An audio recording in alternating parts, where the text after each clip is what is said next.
Are you looking for a new author? Do you need something to read? Do you need a book idea? Do you need a book idea, an author idea? Well, this is where you are going to find it. Hello, come here. This Flashback Monday. And I hope you will check out my Star Trek recaps on Friday and my If Then episodes on Friday. If you like this author, then maybe you like that author. We started out with the Bridgertons, so if you like Julia Quinn's Bridgertons, you'll definitely love Stephanie Lawrence Sinsters and Joanna Lindsay's Mallory's. And my daily book reviews. But while we were at it, it's nice to meet you. I'm Christina, K-R-I-S-T-I-N-A, and this is the D. Louise book series. This is where we read books and talk about books. No special effects here. Lighting is terrible, video is terrible, audio is terrible, but I'm here. It's a what you see, what you get. If you're familiar with Roots Web, that was an old editing term. It was like, what you see is what you get. That was the old abbreviation. And that's what this is. What you see is what you get. And Flashback Monday. Where are my glasses? I can't find my glasses. They've got to be here.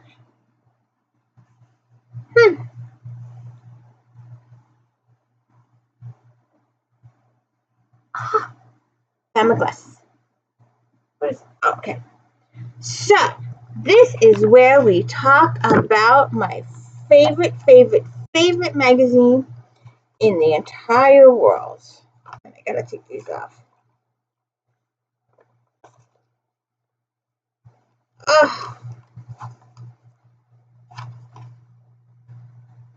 Romantic Times book review. And look, 275 reviews. 275. Book Page doesn't do that. Must You Seen doesn't do that. None of the other ones do that. This one did it, and they did it for almost 40 years until they went out. And I wish they hadn't. But now you have Goodreads. But then you have to like search and find this right search word and go through it. And sometimes you just like something physical.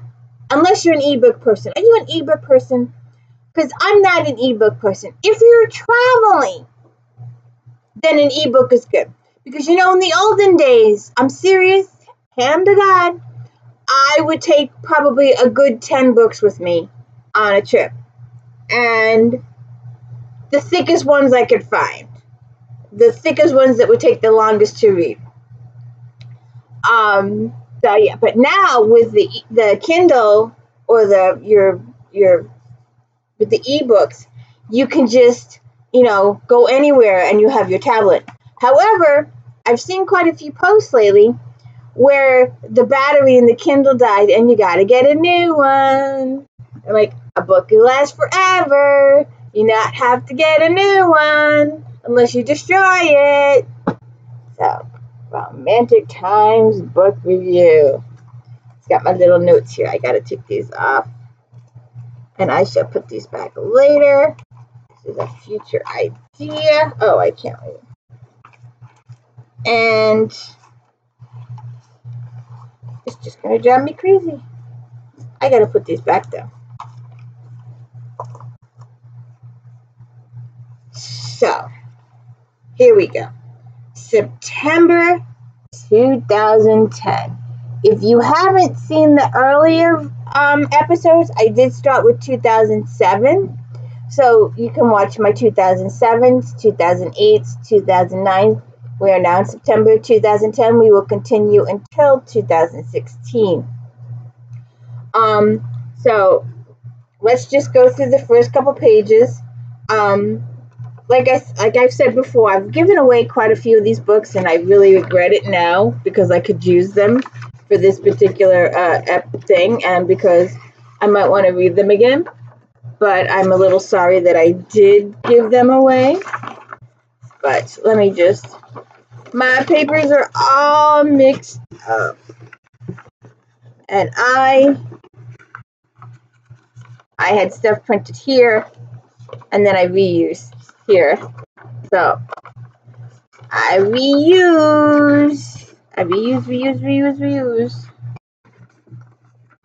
Ah, there we go. So here we go. We'll talk about Kate Douglas. If you want some sex in your books, Debbie Macomber.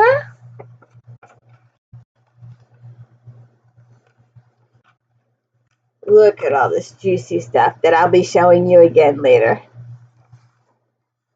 We have Beverly Barton, who I will be showing you again later. And Kelsey Cole. We'll be talking about her later.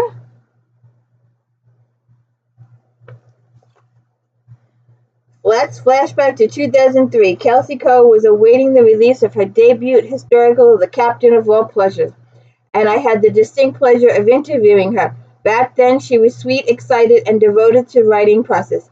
7 years and 15 books later, those characteristics haven't changed one iota. Currently focusing on paranormals, most notably her Immortals After Dark series, Cole is looking immortal right now. So what do you think? Oh, sorry. I'm going to change position about 25 times. Pairing ruthless alpha heroes with brave and clever heroines, Cole's novels are just one topsy-turvy adventure after another. Come here. She explains, in the IAD world, every creature thought to be mythical isn't. There are hundreds of different kinds of immortals existing secretly alongside humans. They call their world lore. In the IAD series, the hero and heroine are usually both immortal and from warring fractions, which means that sparks are sure to fly. And we will do Demon from the Dark later. There's a little excerpt here. After removing his other cuff, she frowned. The skin on his wrist was marred with bite scars, vampire bites. For Lorraine, scars only formed before immortal was reached in adulthood, and Carol knew that sick horde vampires enjoyed the blood of the young, though sweeter. Had Slain been a blood slave as a child? She traced her forefinger over the marks. He wouldn't meet her eyes, and she knew. They'd kept him for blood at some point before he fully matured. A tortured hero. What else is new? Heroes and heroines with disabilities are winning readers' hearts. This will be a podcast at some point. There's a couple of different articles on that. And it's giving me an idea for, yes, ma'am. What are you doing? And True Blood. We've talked about it many times. Fans of sorry, and the Twilight Gang and all their incarnation books, movies, HBO series can now read about the philosophical and historical underpinnings of their favorite franchise in several scholarly and semi-scholarly books. In Twilight and Philosophy and True Blood and Philosophy, both part of the Blackwell Philosophy and Pop Culture series by Wiley, philosophers and thinkers examine such deep questions of, can vampires tell us about the meaning of life? Is coming out of the coffin the same as coming out of the closet? Yes, ma'am. What is up with you? Poll. There's a poll in here. Do you read series category romance? Yes, 71%. Yes, I used to read categories all the time and then stopped reading them and started reading the single books. Since I purchased my Kindle again, I've started reading them again. I download a few of the free books. Now I've read Maureen Child's King series and Hudson of Beverly Hills series. And then there's one that says no. When I started out reading category romances when I was in high school, but I seem to read less and less of them each month. The ones I pick now are usually older ones that were written by favorite authors Susan Brockman and Catherine Shea. There's your poll.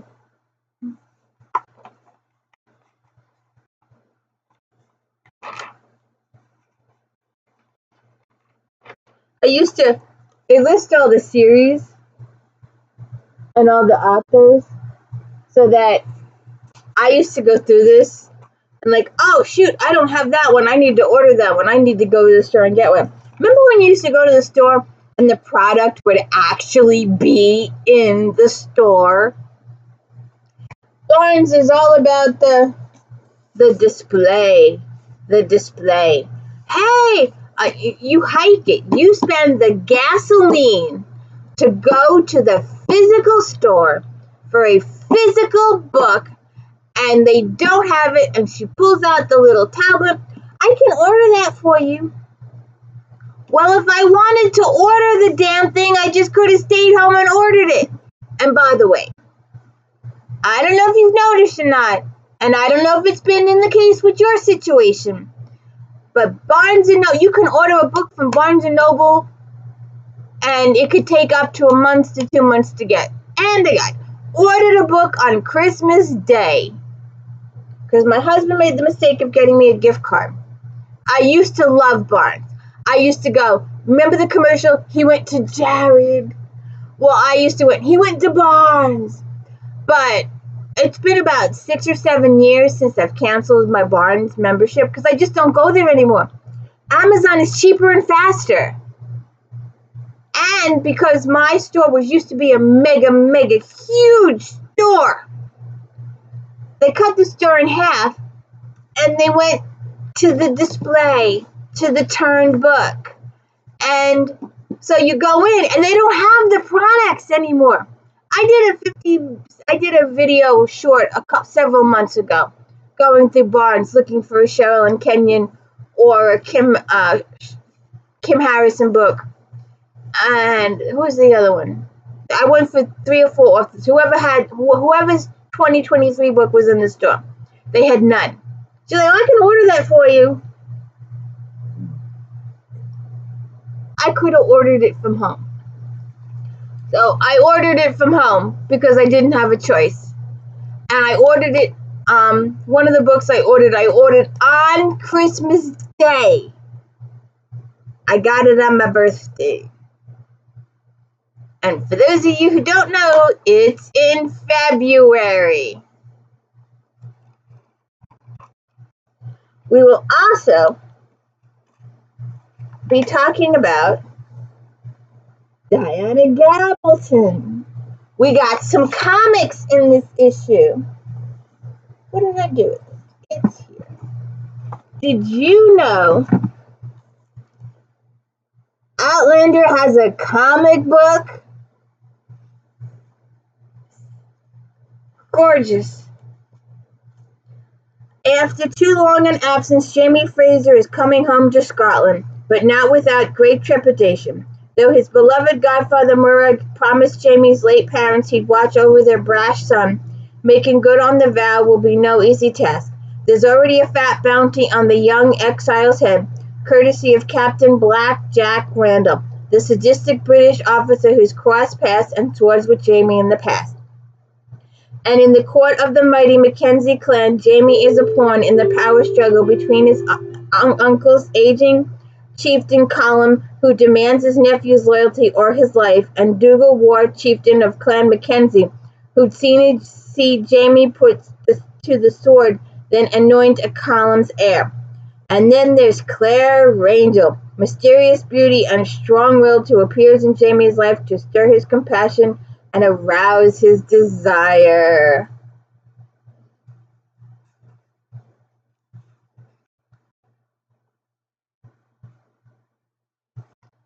Shall we show a couple of pages?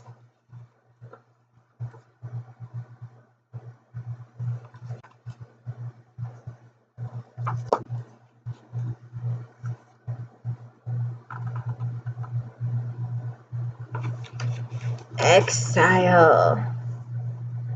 Let's see what it says. Much to the delight of her fans worldwide, best-selling author Diane Gabaldon has a new release out later this month titled The Exile. But this project is unlike any of the other books in her Outlander series. The Exile is an original graphic novel releasing later this month from Del Rey. Why the move into comic format? My mother taught me to read through comics, says Diana. And in the 1970s, Del Connell of Disney brought my first published work, an Uncle Scrooge comic, Beagles, Bangles, and Bees, and I didn't choose the title, she laughs. Given the history, it's not entirely surprising that she loves pen and ink format as much as she does the written word. Superman, Spider-Man, and early Disney titles are among her comic faves. Gabaldon loves comics so much that she even told her agent that if an opportunity to do a graphic novel ever came along, she would enjoy it. So, hey, she got it. I forgot I had this. This is an awesome book. Let's continue on.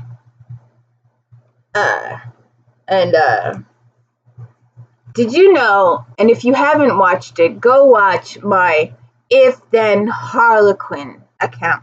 Now, when these were done, at this juncture, during this magazine time frame, there were 18 categories of Harlequin. I don't know how many exist today, but back then, there's one category if you're interested in romances involving a tycoon. There's one type of romance book if you want a NASCAR romance. There's another kind of book if you want a football player. There's another kind of book if you want a cowboy.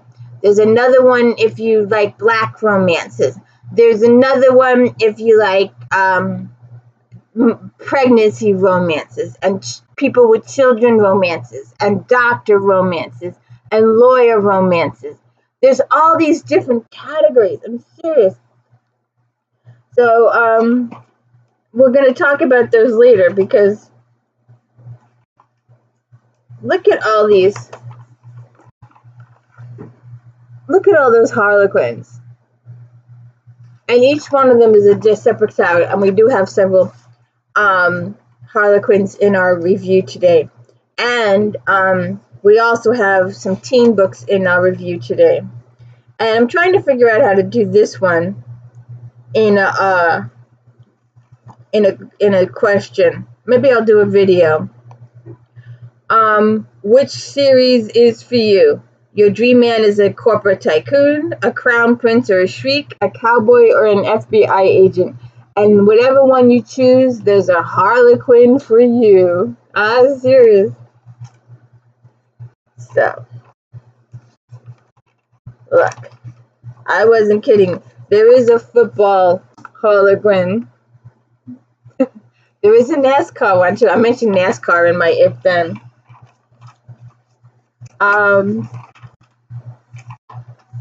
Alright, let's start with Regency. Tracy Ann Warren. I really like her books. I'm in the process of collecting some of them. I had quite a few way back when. But I don't have this one, to my disappointment. But Tracy Ann Warren, Wicked Delights in the Bridal Bed. And when I read mostly Regencies, I don't read contemporaries. Let's see now. Wicked Delights of a Bridal Bed. Tracy Ann Warren got 4.5 stars. Most of the books, the majority of the books in my reviews are 4.5 stars, or at least 4 stars. I do an occasional 3, and there is a 2 in here for over my head. I don't know why. Oh, because it was a huge picture. But it was a familiar author, I think. We'll check on it when we get there. Warren's incompatible talent lie not just in plotting and pace, but in creating characters like the Byron of Rayburn, who leap off the pages. She explores intimate, familiar relationships, friendships, passion, and power of love in a tender yet powerful manner to readers understand every nuance of emotion and take away a powerful and lasting impression. Lady Mary Byron has been fortunate to live a happy life, but when her beloved is killed on the battlefield, she mourns the loss deeply. Her brother's best friend, Adam Grisham, lost Mallory once and is determined not to lose her again. He slowly brings her out of her desolation, allowing friendship to grow and her belief in him to grow. When Mallory needs comfort from her nightmares, he is there to comfort her. Their swift wedding might have tongues wagging, but after a blissful honeymoon, neither cares. Check it out. And this other book, I don't know why I don't have it. I might have not been able to obtain it but I did read the series. I got into the series, and I do have some of them over there.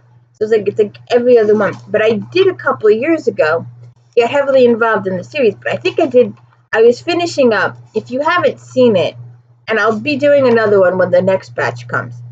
I compiled and transcribed 34 books, and technically I'm doing the 35th now, and I don't know why I'm doing the 35th, because I got out of it, but it intrigued me, so I'm doing it, and it's not like the others, but I compiled and transcribed 34 books, and while I was compiling and transcribing those 34 books, I would do an audiobook during the day, sometimes two, and do a physical book at night. Unless I was transcribing at night, then I would do another audiobook. I usually read 2 or 3 books at a time. And so I was doing the audiobook, so I probably did this whole series by audio. But they're dealing with Robert de Bruce of Scotland, the king, and there's these 7 or 8 guys, and I was doing it's like Hawk and Pirate and all these different titles. And did they put it in here? No. I would have had the title straighter. But so I did read these several years ago, and I was doing them in order. So I don't know why I never followed through to get the physical book. But there's a couple of different pictures of this in here. There it is, the hawk. Right here. And it got 4.5 stars. The second installment of the Highland Guard series. Yeah, that was what I was reading, the Highland Guard. McCarthy adroitly presents a well-written story replete with characters who are passionate and honorable and a backdrop that is rich in history and color. The depth of emotion and political intrigues makes this a page-turner. Eric Macaulay, half Viking, half Scot, is unveiled sailor and soldier. His life changes when he rescues a drowning woman off the Irish coast. Hero to the rescue! Lady D. Ellen Bray, daughter of a powerful Irish lord and ally of King Edward, keeps her identity secret from the Scotsman, who is confounded by her seemingly immunity to his charm. While Ellie is determined to remain uninterested in him, she gradually comes to feel respect and love for Eric. However, she feels that the turbulent political situation between Scotland and England will infuriate her father and cause him to kill Eric. So she shies away from the truth. Eric cannot allow his passion for Ellie to interfere with his vow to see Bruce reclaim his throne.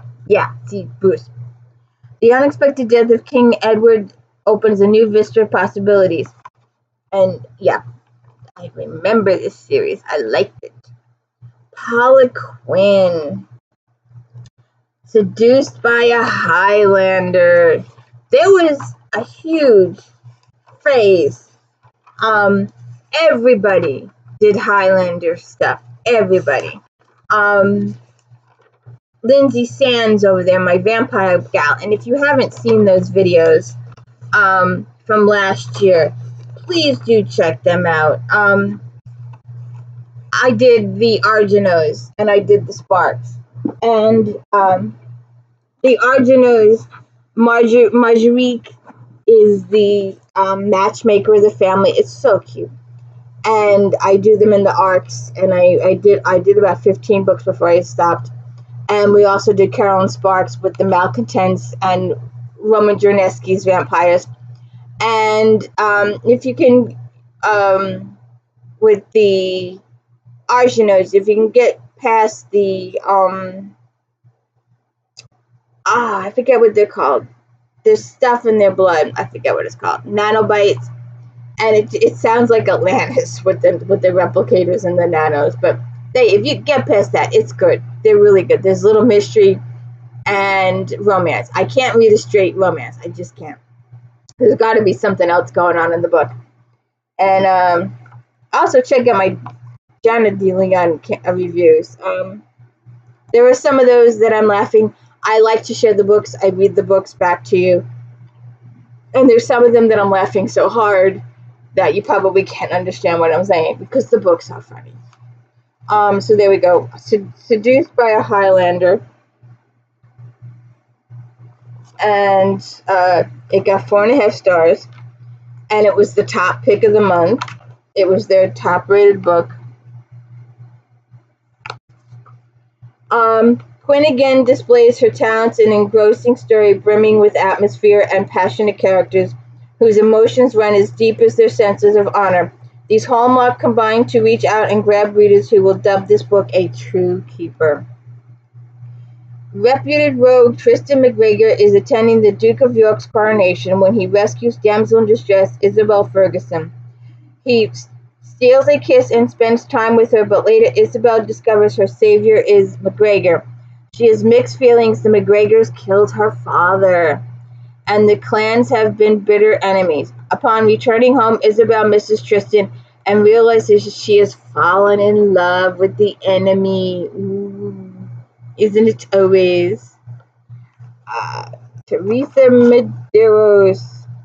I had this book. I cannot find it. It's pissing me off. I made room. I made room for my books on the shelf, and then I realized I don't need my books because my ancestors are not from here. And now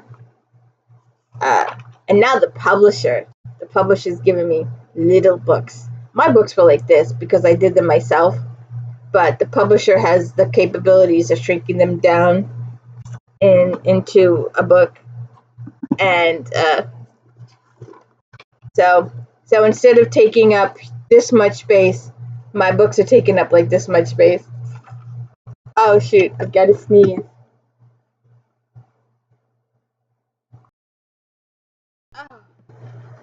Where was I? TERESA MEDEIROS. I had a few of her books. I don't know what happened to them. But now I want my books back. It's going to take a while to get them all back. If anybody has any Laura Lees, I'm making a wish list on Amazon. I'm trying to figure out how to put it public. There's over 200 books on it already. Some of them I want more than others, but I want them all. And that bookcase is going to change in a couple weeks. I've bought 50 or 60 books this month. I'd rather buy books than clothing or anything else. I went right by it. Right, so let me. What did I say?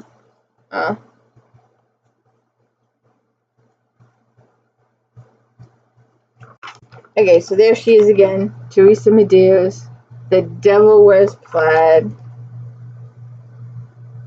4.5 stars. Few authors have Medeiros' storytelling talents from the first page to the last. She holds you enthralled with her enchanting plot, her charismatic characters, and strong sensuality.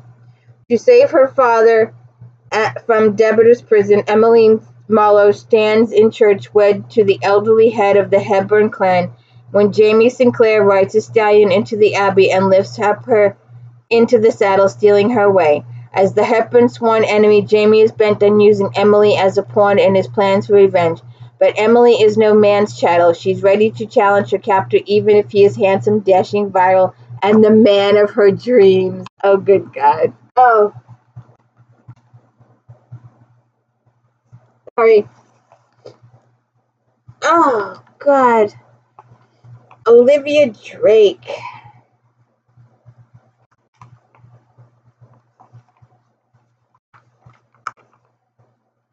Never trust a rogue. Now, that's a car.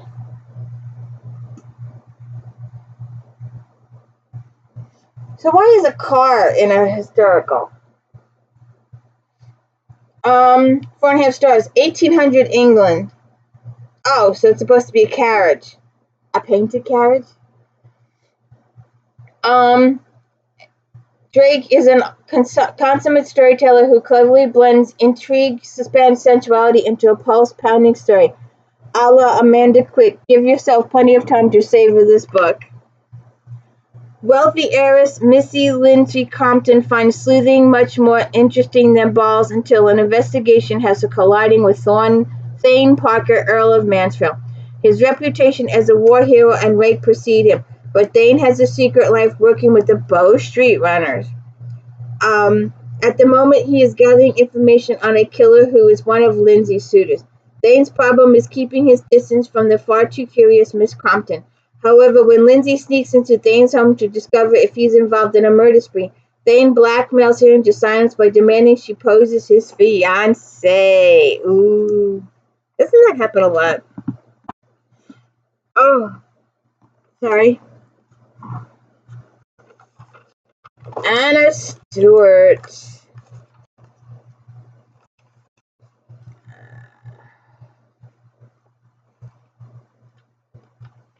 Why did I...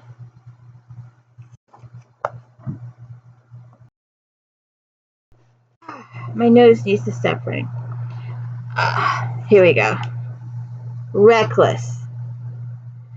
4.5 stars. Lots and lots of adult activity in this one. The House of Rowan Stewart's powerful sexually charged series moves into the next generation, playing into the fantasy of the education of an innocent. With its heated love scenes, captive-captor overtones, and sensuality, Stewart's novel borders on erotic. The strong plotline and marvelous crafted characters flesh out a love story that's a feast for those who prefer lots of heat and depth with their plot.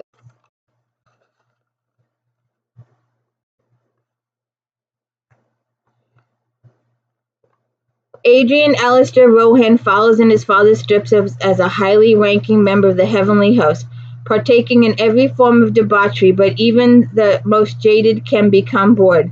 Then he spies a novice. Prim spinster Charlotte Spencer secretly dreams of Viscount Rowan so much that she accompanies her cousin to a party as a watcher. Adrian follows Charlotte, keeping her out of trouble, but the opportunity to introduce her to a pleasure is too tempting, and he leaps out at the chance to spend 3 days locked in a room with her. Ooh, interesting. Diana Gaston.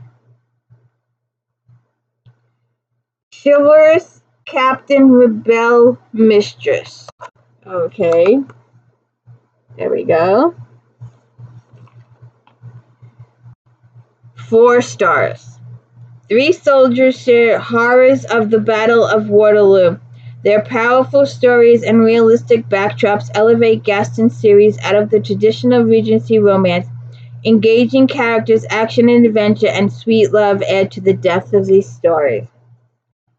Marion Poland is in Belgium with her guardian, a commanding officer, and friends when she ends up lost near the outskirts of the city. Captain Alan London is shocked to find a young woman near battlefield. When he attempts to rescue her, they are caught between the English and French troops. Then Alan is wounded and Marion must rescue him. Facing danger and risking lives creates a unique and powerful bond between them. I seem to remember a book like this. Was it a Beatrice Small book? It was somebody. I read a book like this. And the hero had issues, and he adopted it. Oh, this is going to drive me crazy to try and remember what the name of that book was. It was one of my authors, though. I don't think it was a Sinster. It might have been a Sinster. It's either a Sinster or Beatrice Small. No, it has to be a Sinster. It has to be Stephanie Lawrence. I'll have to go look. It's going to drive me bonkers. No, wait a minute. It's a little darker than... And it was during war. Lord, it's going to bother me forever now. Jenna Peterson. The Unclaimed Duchess.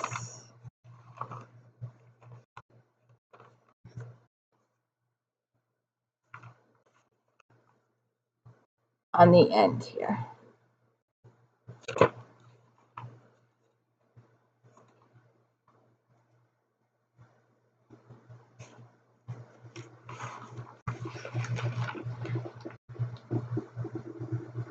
Thought I had it.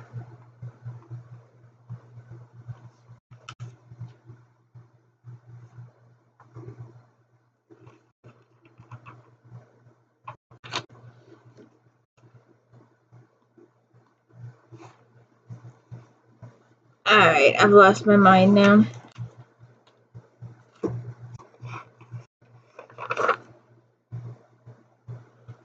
Four stars. Petersen sets the pages on fire with her characters who continually solace in passion wherever they can't talk through their problems. Okay. At the age of 6, Anne Chambers meets her betrothed, Rise Carley, Duke of Waverley, and fell in love. Their marriage is blissful, but mere weeks after her wedding, he disappears. All his life, Rias has believed his impeccable bloodlines make him perfect. Then he discovers he's a living lie. He is not his father's son, but one of the Duke of Billington's bastards. Filled with angst and unsure how to respond, he flees to a country cottage, not expecting Annie to follow. Determined to uncover what has turned passion to disdain, Annie uses her natural sensuality and deep love to draw Rias back. Oh, good God, one of those. Sandra Hill, our last regency of the day. Viking Takes a Night. This one.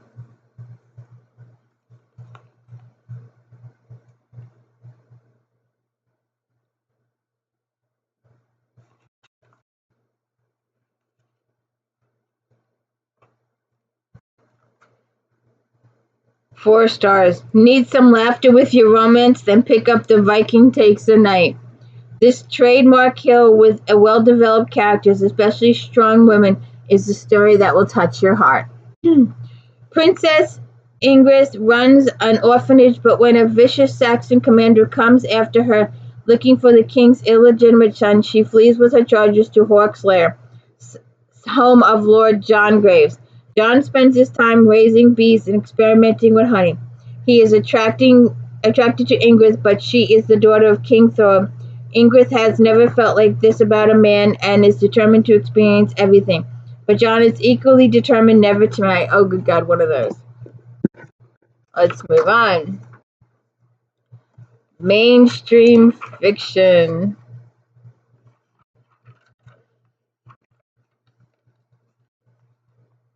Let's see. Fern Michaels. Exclusive. Let's see if I can do this. 4.5 stars. The delightful godmothers are descending on Los Angeles, all the verve and eccentricity they have embraced in their dynamic approach to life. Never mess with a Southern woman, as these steel magnolias prove time and time again. Witty and charming and complicated, these 4 children's charms prove that life is a gift no matter what age you are. After anonymously purchasing the tell-all rag, the informer of her daughter Abby, Toots Laudenberry relocates from South Carolina to spend more time with Abby. She is also hoping to meet a few celebrities along the way. She did expect they'd be alive, though, so when she wakes up to find a ghostly specter floating over her bed. She calls on her friend Mavis to find out what's haunting the new beachside mansion she just purchased. Okay. Debbie MACOMBER, 1022 Evergreen Place. 4 stars. This is the 10th book on the 10th anniversary of Cedar Grove series.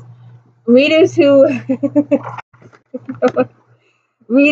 have not read any of the previous books in this series may be a bit overwhelmed with all the storyline, but with the help of the cast of characters listing at the beginning of the book, they will be able to figure out who is who.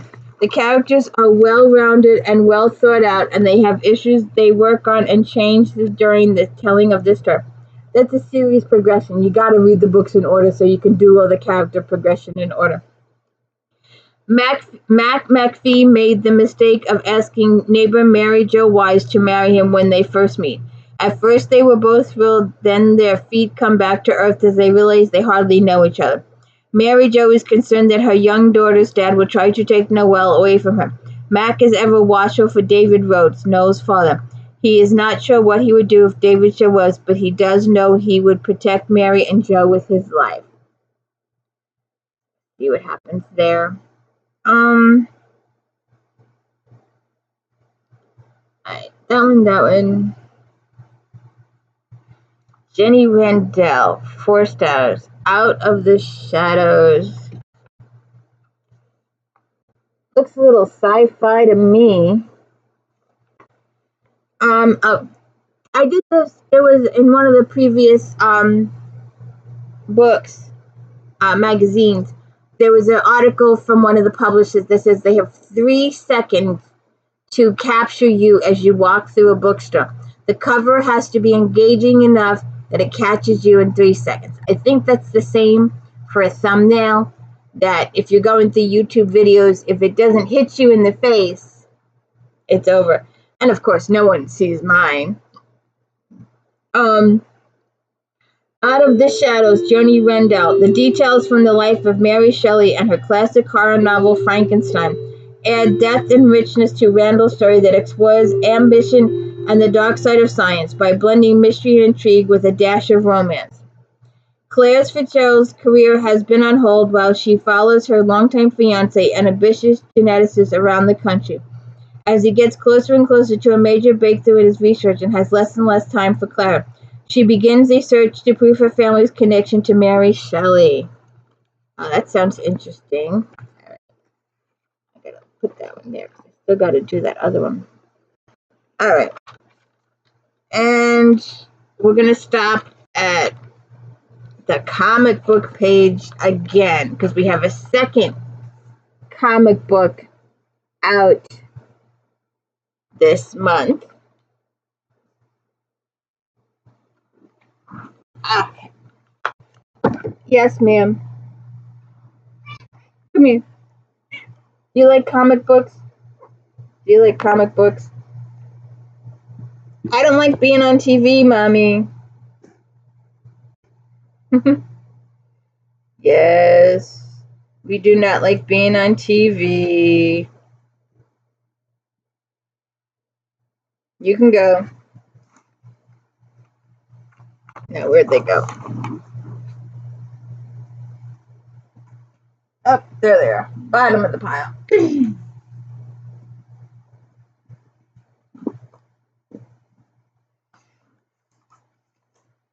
Troublemaker. If you have not watched all of my Janet Ivanovich videos, I did 30 of them. I did the books in order. I ended on New Year's Eve where I revealed Miss Ding Dong's, revealed her identity. But let's see. Alex Maker, Troublemaker, 4.5 stars. With art reminiscent of the Florida Sun and writing supercharged with action, the Troublemaker graphic novel from the best-selling author Janet Ivanovich and her daughter is a winner. With a NASCAR buzz and a racy edge, Sam Hooker is the perfect man for Alex Barnaby. a.k.a. Barney the mechanic and spotter for the Metro Motor Oil team. Well, almost. She'd rather not dwell on the reasons why she should not like him. When Barney's friend Rosa asks for help to find the missing Felicia, Hooker and Barney are thrown more closely together. Only a few hitches arise in their investigation as they explore Miami.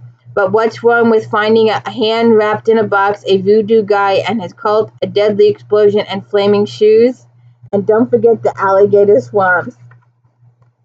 I bought these at a library sale. But her graphics are just as good as, and we'll probably talk about this again when this one gets out. Alright, this is the one that is out. This one.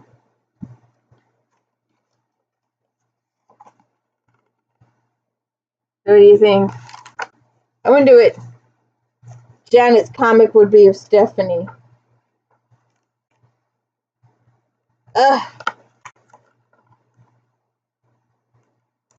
I like these books. I think these are wow. Alright. And another a teen book.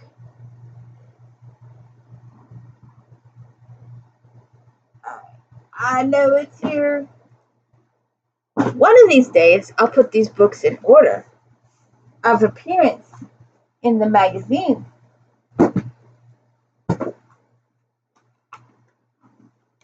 Clockwork Angel, Cassandra Clare. Look how thick this is. Another library book we purchased. 4.5 stars. Readers will be thrilled and amazed with this prequel to the Mortal Instruments, tearing their way through a beautifully constructed story of action, magic, mayhem, and romance. Fans and newcomers alike will be enchanted by Claire's farcical world and left begging for more. When Tessa sails to London to find her brother, she's kidnapped by the Dark Sisters. She's soon thrown into the magical world of shadow hunters after being rescued by beautiful, arrogant Will. Brought to the London headquarters, she meets the fragile, mysterious Gem and finds herself torn between the two boys as they work to save her brother from an evil darker than the shadow hunters.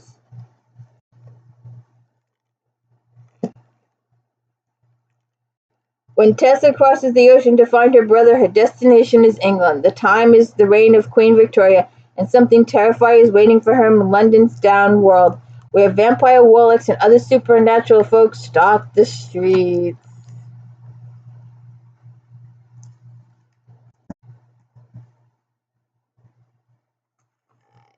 That's the end of that one. Let's move on.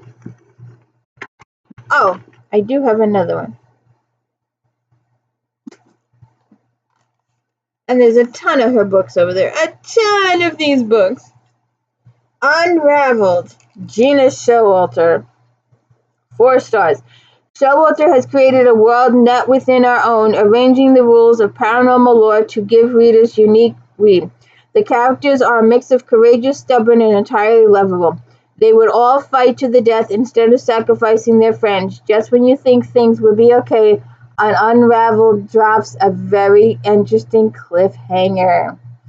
Aiden seems like a normal teen, but he's really the newest vampire king, who holds 3 souls inside his mind. His collection of friends features a vampire, a werewolf, and a young lady who is more than human. They gather to keep Aiden safe from the enemy witches and fairy. With a death threat looming, time is running out, and Aiden may even die a few times before the finale. Oh, so he gets reincarnated. Since coming to Crossroads, Oklahoma, former outcast Aiden Stone has been living the good life. Never mind that one of his best friends is a werewolf, his girlfriend is a vampire princess who hungers for the blood. He's also supposed to be crowned vampire king while still a human. Well, kind of.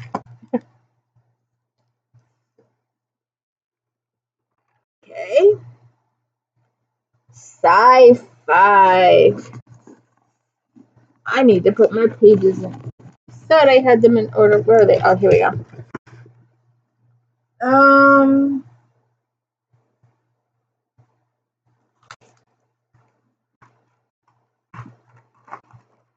Esperanza, Trisha J. MacGregor.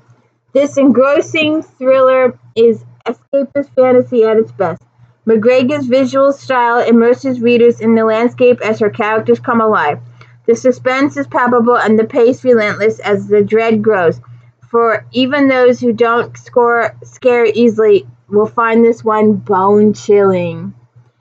Tess Livingston, an FBI agent on the trail of a counterfeiter, tracks the suspect to Ecuador, but instead of going on a tour camp, she finds herself on a bus to Esperanza. Ian Ritter teaches journalism at the University of Minnesota. He was headed to Galapagos, but winds up on the same mysterious bus as Tess. Unknowingly, they're headed to the home of the Burgos, ghosts who steal bodies so they can enjoy the physical sensations of living once again. Oh, good God. This could be a good sex novel. We take over. Didn't they do that on Star Trek Voyager a couple of times? Oh, and we just did that on Next Gen, where these guys took over Troy and Data, and I was trying to figure out how a spirit took over a machine, but it was part of the plot line, and I argued about it the whole time. Data's a machine. How did they take over a machine? But the spirit did take over the machine for the story, and I had many issues for it. And Marie Brennan. 4 stars. A star shall fall. Brennan revisits the world created in Midnight Never Came, moving it forward with England's Age of Enlightenment and using newfound discoveries in science and math to advance the plot, strengthening the link between the mortal and the fae.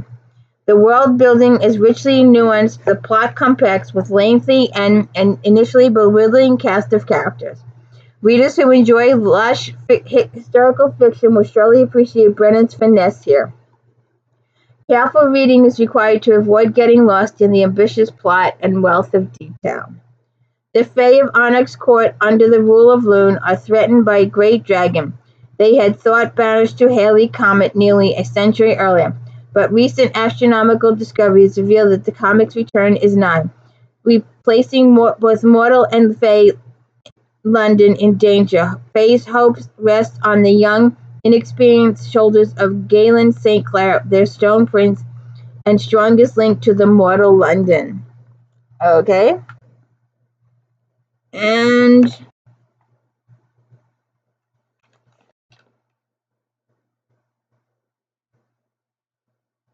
yeah, I didn't think so. Okay. Let's move on. Crazy Vampire.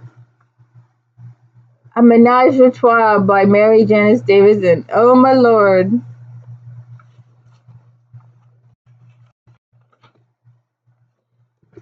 Inspirational. Yes, ma'am. Yes, ma'am. Who is it? Lorna Barrett is Booktown. The one that does Carrie Singleton. She has a cat named Smokey Joe. I had my Smokey first, and my Smokey's a girl. Her Smokey spends all the time in the library. Well, we got a library. Inspirational. Sarah Sundin.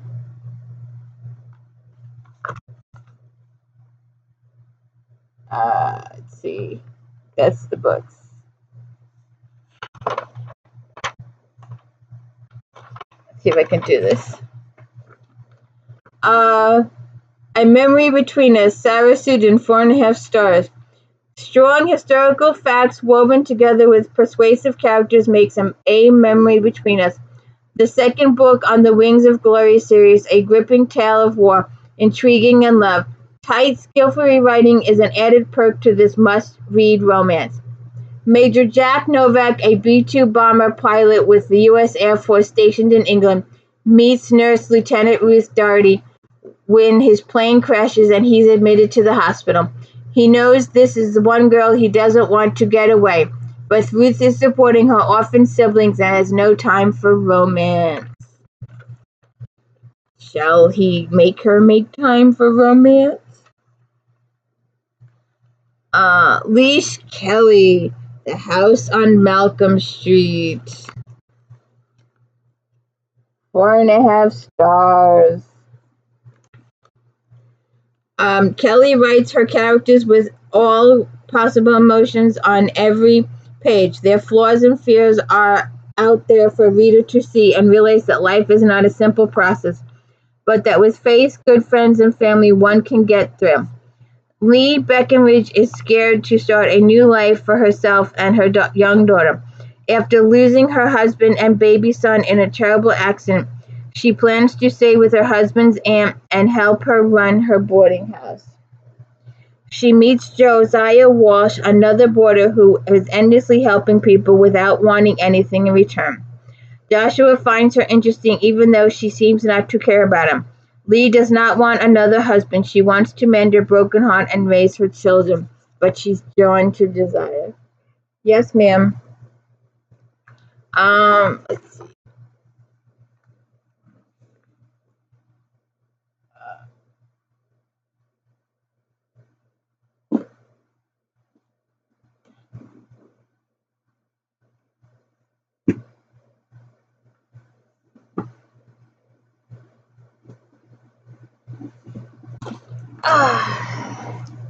Susan Messner, Lady in Waiting, 4.5 stars.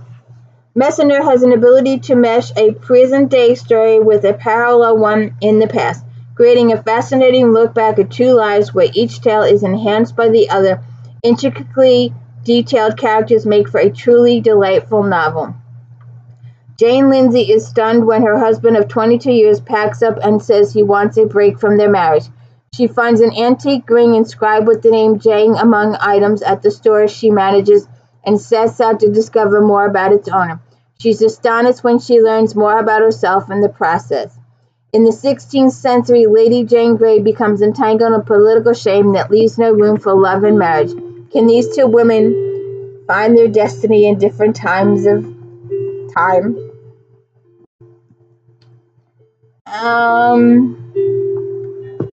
Delilah Park.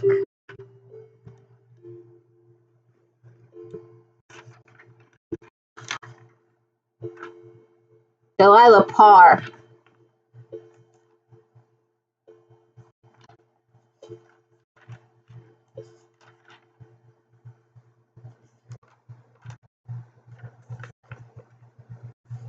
Well, there you go. There's the author and the book.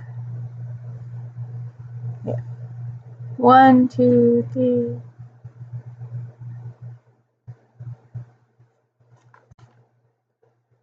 RT readers have loved Delilah Parr's historical romances ever since her debut at Evergreen in 1995, but fans who haven't seen a new book from her in a while may not be looking in the right place. The inspiration section. Love's First Bloom, Parr's September release from Bethany House, is a historical romance about a young woman, Ruth Livingston, who comes to the village of Toms River, New Jersey, under an alias while her father faces murder charges in New York. Ruth pretends to be a widow, bringing with her a baby that's been placed in her care.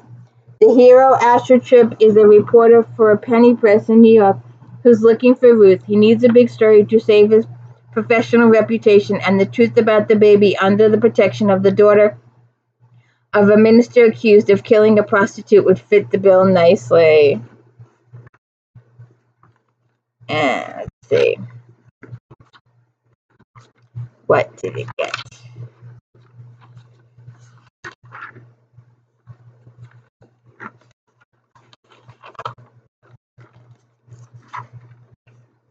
Four and a half stars. Parr, a wonderful, talented author, has given readers a story filled with romance and mystery. People with lovable characters who just want to do the right thing for themselves and people they love. Fans of historical romance will be thrilled by her latest. And I already read the summer. And the I want to know why.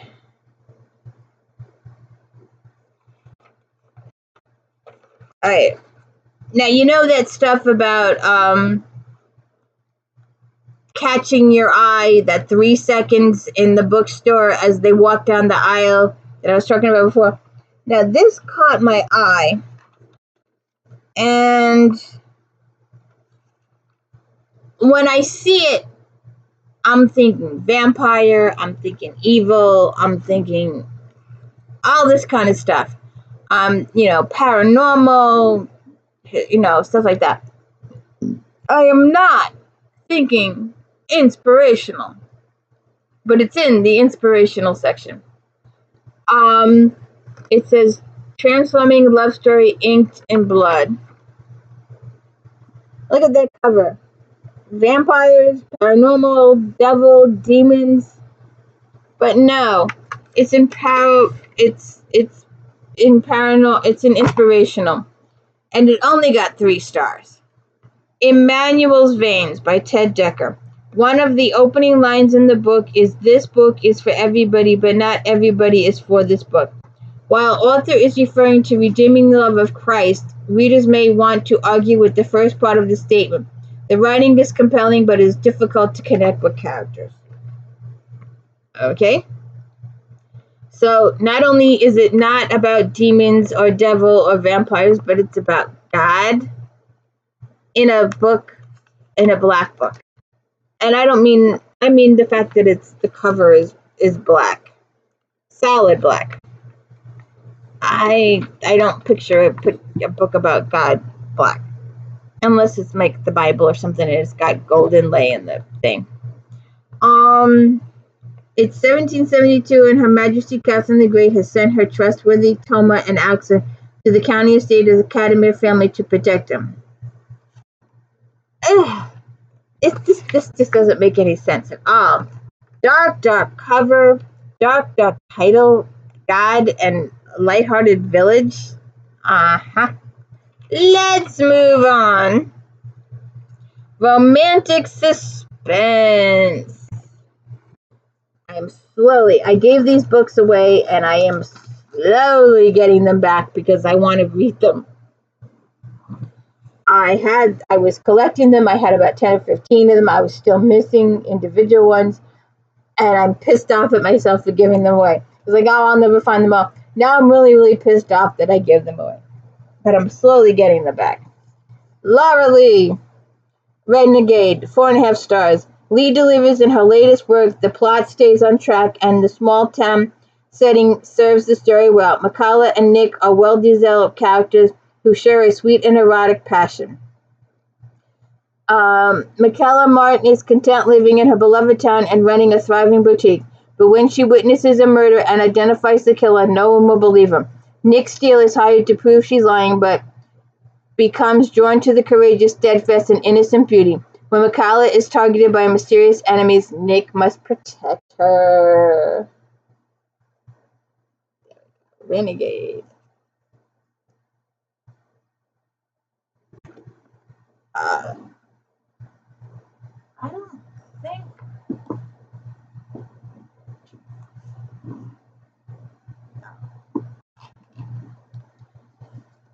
Linda Howard, Veil of Night, 4.5 stars. Master storyteller Howard alternates between darkly intense romantic suspense tales and humorous ones. In this case, the humor is back in full force as wedding planner is suspected of murdering a bridezilla. Howard's ability to invoke laughter from both characterization and situations make her stories mood-lifting gems. Jacqueline Wild and her mother run an event planning business. In one crazy weekend, they have 5 different weddings to coordinate. The biggest problem comes when political connected bride Carrie Edwards, aka Bridezilla. Carrie is driving Jocelyn to drink, literally, and is at a cop bar that Jocelyn hooks up with the sexy detective she crashed into earlier in the day. Her night with Detective Eric Wilder is spectacular. The next day, however, Jocelyn becomes the prime suspect in the killing. Okay? But she was with the cops, so she has an alibi, right?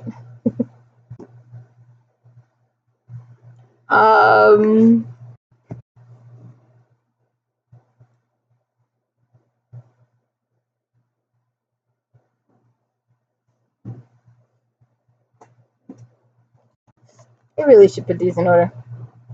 Brenda Novak, Body Heat. 4.5 stars. Within a compelling, suspenseful story filled with nonstop action and a bit of romance, Novak tackles the issue of racial hatred well. Her latest in this Department 6 Hired Gun series is a definite page-turner. Someone is murdering Mexican immigrants as they cross the border into the United States and leaving their bodies in the hot desert to rot. Sophia St. Clair, chief of police of Bordertown, is trying to find out who it is. Roger Guerrero, an operative from Department 6, returns to Bordertown to help. He doesn't have great memories growing up there, but this case is close to his heart. His mother was a Mexican immigrant. Herself, Sophia is unhappy with Roderick's involvement, but she could use his help. As they work together, it becomes clear they are not the only ones in physical danger. They are also in danger of falling in love.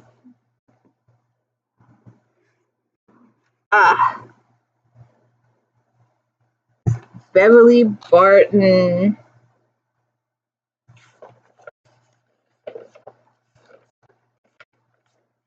Don't cry. 4 stars. Barton is established queen of romantic suspense, and this one more jewel in her crown. Don't Cry weaves a heart-wrenching plot that will keep you guessing until the end. One of the book's strong points, beyond the compelling plot, is the protagonist, Audrey.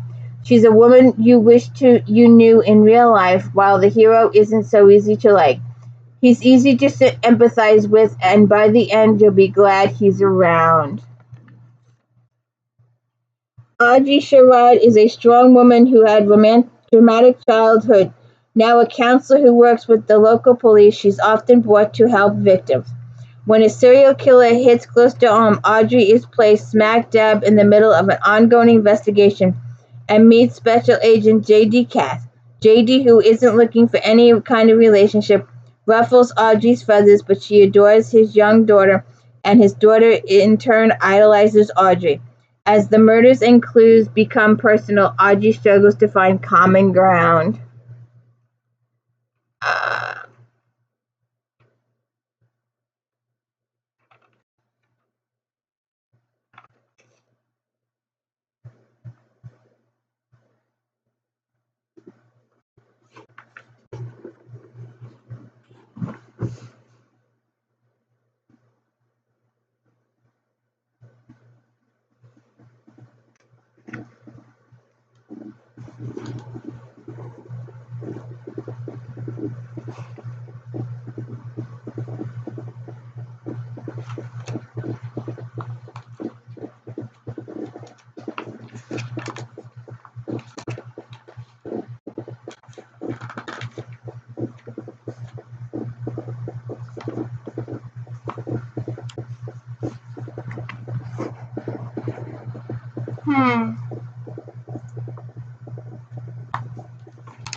There was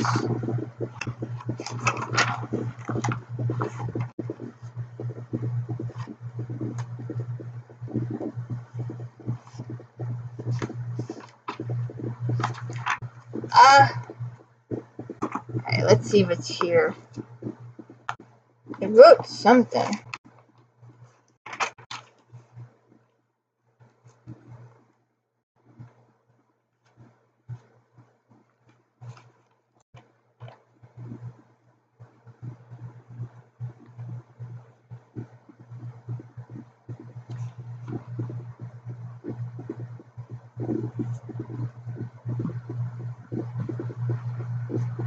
I thought I had this book. I really...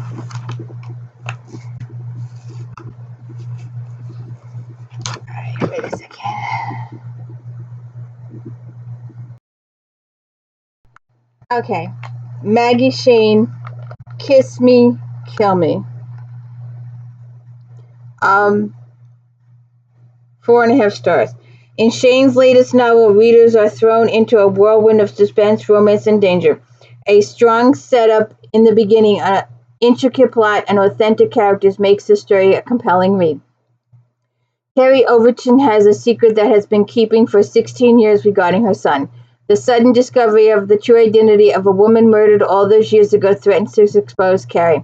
As the authorities try to find the murder's victim's missing child, in the meantime, Gabriel Cam arrives in town with a purpose to find the son he never knew he had. His many questions around the town begin to threaten Carrie's secret, but she doesn't trust Gabriel, so she finds herself falling for him while trying to keep their past hidden. Oh. Come here. Come here. Come here. Come here. Come here. Come here. There we go. She's resting. Why do cats like to hang with their heads off stuff? I'll never get it.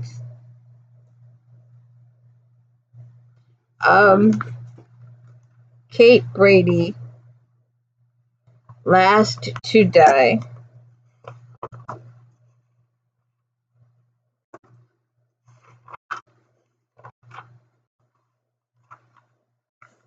Last to die. No, I lost my page. Have you found a new author? Have you found one you're like, oh, I think I'd like to check that book out? This magazine is awesome. 4 stars. If you love Neil Sheridan in Brady's debut, One Scream Away, you'll love his brother Mitch in her newest taunt novel. This author seems to have an intimate talent for creating a gripping suspense with witty and determined characters. Last to Die is a roller coaster ride full of ups and downs, twists and turns. Danny Cole has taken care of herself all her life. As a detective, she's found a calling. Those in need. When a prostitute who turned her life around with Danny's help is murdered, Danny makes it a mission to find the killer. The case puts her in the path of Mitch Sheridan, an old flame, whose foundation seems to be connected to the killer's motive. Mitch has spent his life doing penance for his inability to protect the ones he loved. Being reunited with Danny throws him back in time and provides him with a chance at redemption. As more prostitutes are killed, then him and Danny have to work together to solve it. And Lucy Moreau, Close Quarters, 3 stars. I usually don't go to 3, but she was one of my authors, so I thought Close Quarters there, the red one in the corner. Monroe explores the conflict between the hero and heroine versus the duty to follow orders and trusting one's own judgment. In her mildly suspenseful story, which has a heartwarming secondary romance, courage of some of the grim realities faced by many of Africa is lightened by happy endings for 2 couples. 2 displaced children, however, the interesting plot idea doesn't live up to expectations. Okay. So maybe not. And then,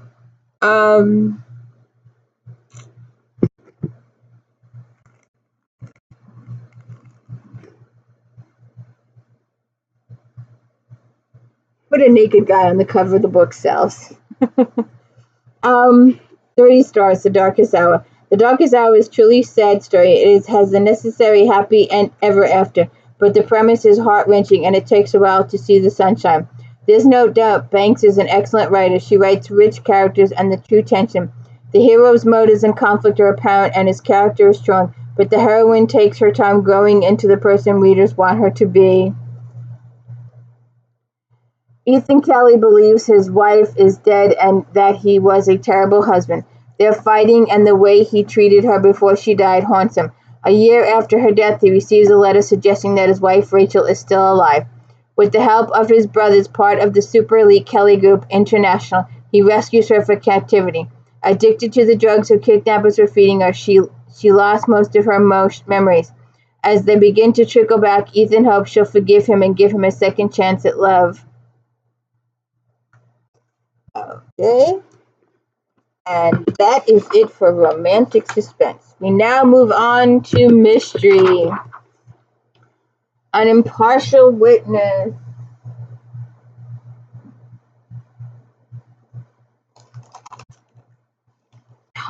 Charles Todd, sorry. Although the use of coincidence is a murder mystery is generally frowned upon, Todd takes one giant coincidence and builds a plot around it to great effect. The second book in the Bess Crawford series places the mother-son writing duo at the top of their plotting game. With intricate twists and plenty of viable suspects, the meticulous realized period is detailing an intrinsic plot of a story that is much more than a whodunit.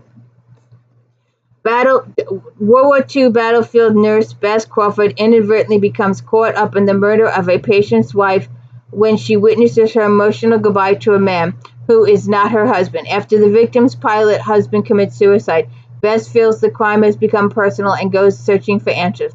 When another wounded soldier is arrested after a witness attack, Beth realizes she's up against a very cunning killer.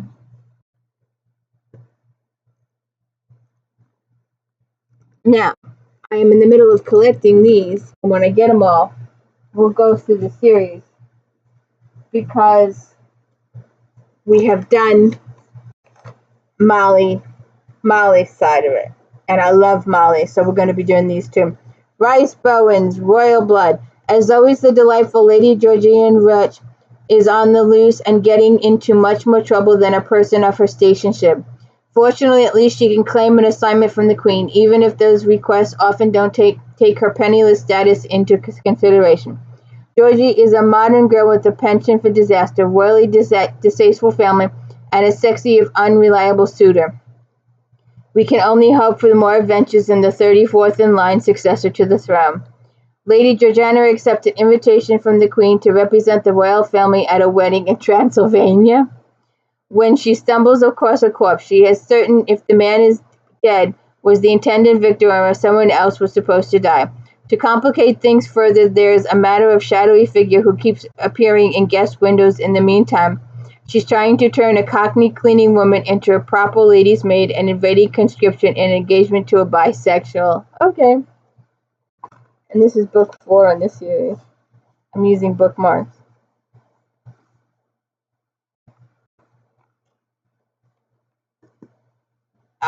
Let's see.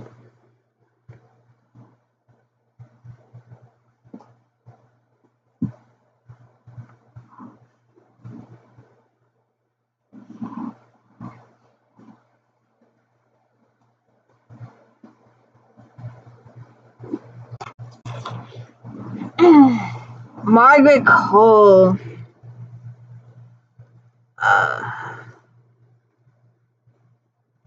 I didn't mark the spots.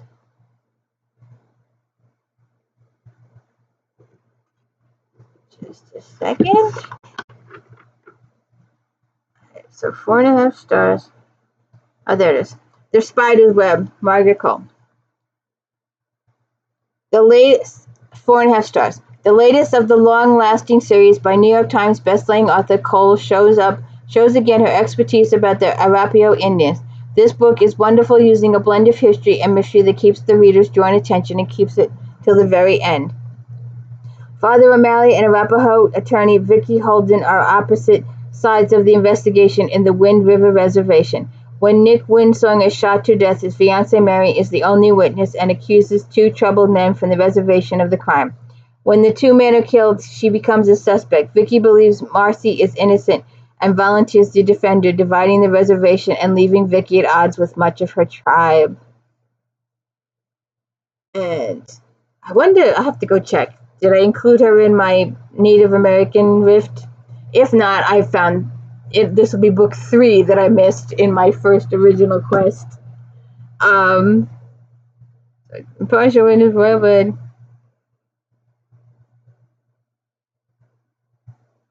I should really put these in order. Uh-oh, I think I missed 2. Cute title. Fiber and Brimstone. With her richly detailed writing, Childs mesmerizes readers with the spine-tingling mystery set in New Orleans. Readers will immerse themselves in Camilla's fabulous life as she parties her way through the French Quarter and solves a well-crafted mystery. Camilla Bertrand's scrapbooking store is in full swing as Halloween approaches. When the captain of the Polaris crew, Brett Fuller, is left for dead, suspicion is cast on Camilla's friend, professional float designer. Jekyll Hardy, the other of Jekyll's adversaries, Jimmy Toops, is murdered. Camilla tends to find out who framing Jekyll as she tracks the killer through the ghoulish festivities and Hollywood haunted parties of the French Quarter.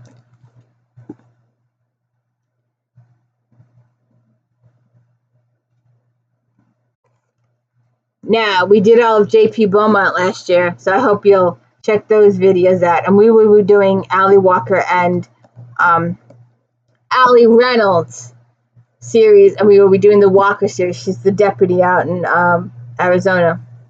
4.5 stars. Jan has outdone herself for the Queen of the Night. The intertwining stories are all intriguing, and each story keeps the readers anxious with solutions. Janice also weaves in the stories of the desert people, which adds a richness and flavor to every character and situation.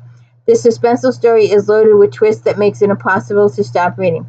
Retired detective Brandon Walker has been volunteering with a cold case squad when a dying friend asks Brandon to solve a case that has been bothering him for years. Brandon wants to honor his friend's last wish, even if this case has been left unresolved for many reasons.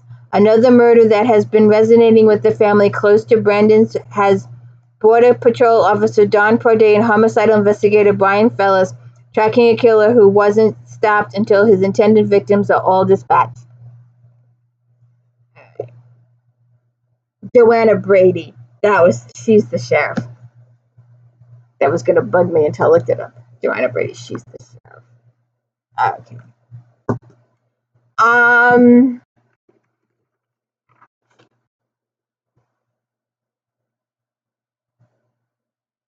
If you, I did the current book several months ago, but the eyeball, you have to check out those videos. I have done some of hers. I will eventually get the whole series and do it in order. But if you watched the Bones TV show, Temperance Brennan and Bruce, they've got different names in this, but well, Tempe's got her name, but John, he's a detective with Canadian police. Oh, it's gonna drive me crazy now. Spider Bones, Kathy Reichs. Reichs returns with a complex and intriguing story of murder and identity confusion. Tempe's personal and private lives collide when she is sent to Hawaii to work on a very puzzling case. Reichs excels at combining forensic details with Byzantine plots. Although the circumstances surrounding a drowning combat are a bit odd, Temperance Brennan is more concerned about the victim. Fingerprints identified the man as John Lowy, who was supposed to have died in Vietnam. If this was John Lowy, then who is buried in his grave? Tempe is sent to Hawaii to examine the bones. So who is the second guy? Ryan. That's the guy's name in the book. That's Bruce's character, Ryan. Mystery solved. My brain is fried. Also, I mentioned previously that I did all of these books last year. I did all 30 of them. Stephanie works for her cousin as a bounty hunter. She goes and apprehends. She's an apprehension agent.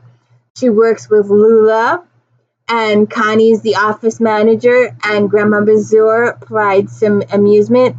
We have love interest between Joe and Ranger, and in book 30 is a big, huge cliffhanger. We are anxiously awaiting 31 to see what happens between the three of them. But we've got Sizzling 16 here. It got 4 stars. The 16th chapter in the rollicking adventures of Stephanie Plum kicks off with a kidnapping and only gets nuttier from there. This long-running series continues to be over-the-top, funny, and filled to the brim with wacky characters. That fact that filming should start soon on the movie version of One for the Money is another reason for the longtime fans to rejoice. The movie should have been a blockbuster, but they cast the wrong people. the wrong people, and the movie flopped 6 ways to Sunday. Estelle Getty may be deceased now, but whenever I read the books, if you go watch The Golden Girls and you see Estelle Getty all done in makeup, in my mind, that is Grandma Monsieur. That will always be Grandma Monsieur. And the Ranger character should have been a rock type character, not the guy they chose. The whole movie was just off. They chose all the wrong casting, and that's why the movie flopped. So stick with the books for now. Although her cousin Vinny is a sleazeball, he is also both family and her employer. So when he is kidnapped, Stephanie feels obligated to step in. It seems Vinny owes a lot of money to a bookie. Since Vinny was kidnapped while with a hooker, his wife is not interested in helping. When Stephanie, Lula, and Connie realize that Bobby Sunflower will have Vinny killed unless they come up with $1.2 million, they embark on various plans of attack, and then they sell everything in the shop. It's a cute story. It's a cute story. I think, oh, is there one more?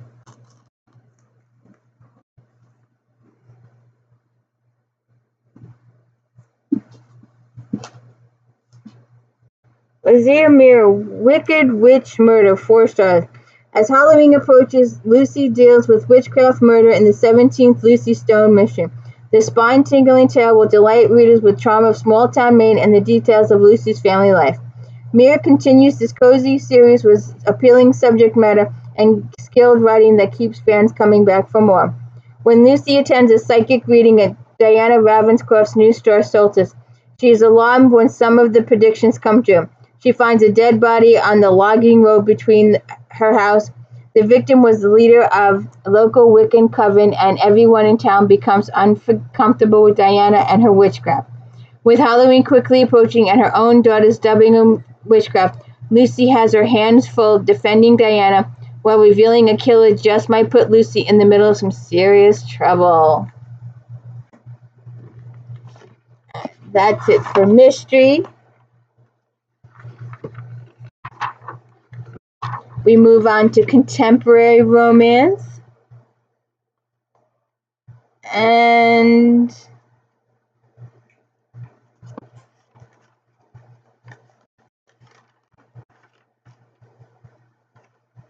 maybe this time, Jennifer Cruz.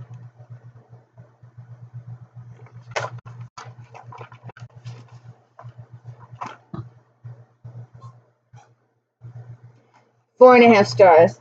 After 6 years without a solo project, Cruz roars back into the scene with a marvelous new tale that includes her patent brand of humor and human fables. Cruz takes lucky readers into a gothic and ghostly adventure set in 1992, filled with the offbeat and the wacky. Nevertheless, the emotions ring true as this indomitable heroine fights for the children and second chances. Cruz is brilliant as always, and this novel is worth the wait. 10 years after her divorce, neither Andy Miller nor North Archer has moved on. That may be about to change, but North has one last request. A distant cousin has died, leaving North the guardian of 2 children. Something strange is going on at the remote estate, and 3 nannies have bolted. North figures Adie can straighten things out. Upon her arrival, Andy realizes things are seriously amiss. The children, Alice and Carter, are withdrawn, and the housekeeper a gothic nightmare. Add in a ghost-hunting TV reporter and annoyed medium, and you have a recipe for disaster. Okay? Susan Anderson. Burning Up.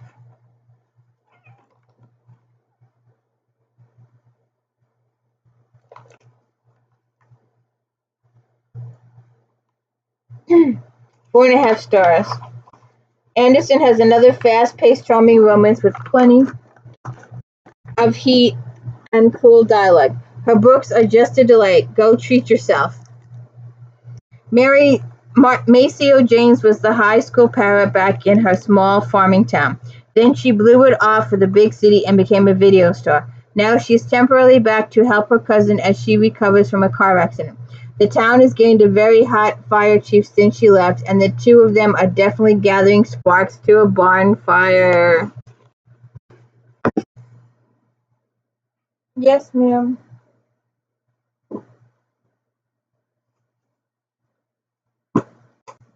Finding Perfect. Susan Mallory. 4 stars. Mallory brings back a secondary character from a 2008 sweet spot and makes him the hero of her third book in the Fool's Gold series. This modern-day marriage of convenience tale takes an unusual twist regarding pregnancy and friendship. A legacy from her late friend Crystal Westland knocks event planner Peter O'Brien for a loop. 3 embryos belonging to Crystal and her late husband, Keith. Knowing how much Crystal wanted those babies, Peter feels compelled to try and give birth. Former football star Rayo Moreno has recently made Fool's Gold his home and plans to open a camp for kids. Rayo meets with the highly flustered Peter after she learns of the legacy. Rayo's secret connection to Keith Weston compels him to offer to assist Peter as a pregnancy buddy. Can a relationship survive this? Yes, ma'am. Yes, ma'am. Charlotte Hubby. Nah, maybe we'll skip it. It only got 2 stars. We'll skip it. Okay. Now, on to paranormal.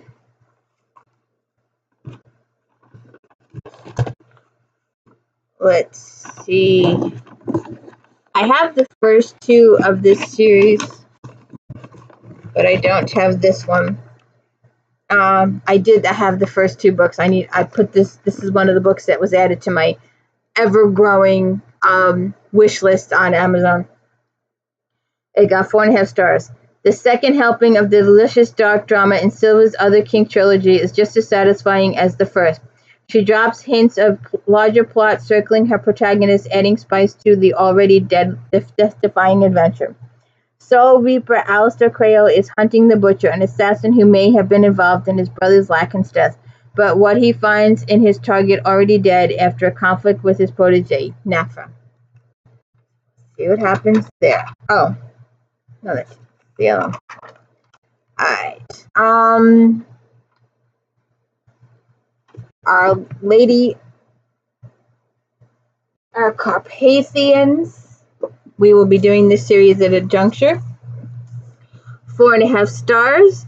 Award-winning Feehan is known for her uber alpha heroes. Dominic of the Dragon Seekers certainly measures up. The love affair between these protagonists is warm and infused with tenderness.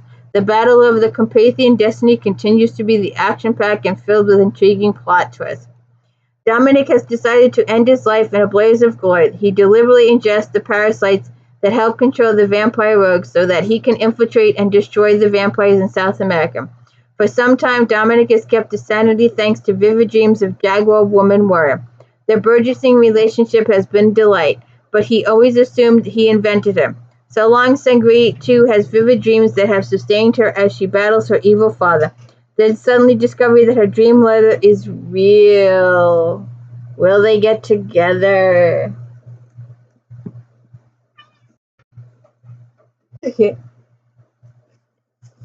Our Dark Hunters, our Dream Hunters. We will do Sherilyn Kenyon series later. 4.5 stars. Repercussions from the near destruction of Sanctuary from the launching pad of Kenyon's newest adventure as the combined Dark Hunter, Were Hunter series grows larger. There's more potential for passion. Kenyon's gift for layered characterization invests readers quickly in the trials and tribulations of all her protagonists. She loves to torture her people. Loves to torture her people. If you haven't seen it or haven't been a part of it, Thursday nights at 8 o'clock, she does a podcast with her girlfriend. And they talk about books. They don't give any spoilers away. You can ask questions, though. But I'm telling you, Ash, you have to read all the books in order. And then I always tell people, if you read Ashram, for the first time, read the whole book.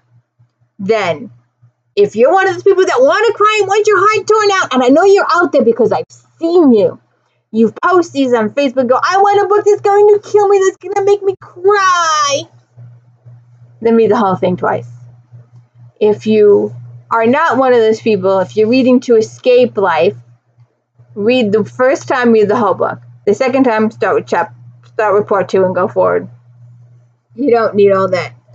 Acheron gets tortured 6 weeks to Sunday, following back and frontwards. Following the death of his parents and the delisting of sanctuaries of Safedom, Dev Pieter Pelter siblings struggled to rebuild. During the epic battle, the Dark Hunter stood with the Pelter, so Dev is quite concerned when he sees a daemon walking in daylight. Amazon warrior and Dark Hunter Simon Savage and her gift for psychic phenomena was summoned into New Orleans to help protect Nick Gautier. And Nick has his own series too. And there's a whole thing with him and Acheron that just breaks your little heart. So we'll have to try those out. And I get the feeling I missed one. But anyway. Chains of Fire, Christina Dodd, 4.5 stars. The rocky relationship between two of the Chosen reignites in the next chapter in Dodd's mystical series. As these characters have known each other since childhood, Dodd uses Flashback to unravel their knotty past. Despite working together as Chosen Ones, Gypsy lawyer and mind control experts Samuel Fee and Society Princess healer Isabel Mason haven't repaired their damaged relationship. Though their affair ended badly, the sparks sizzle between them still. While in Switzerland trying to unlock the Gypsy Travel Agency's frozen fence, they rescue a kidnapped child. Frighteningly, the kidnapped child was employed by the others to kill them.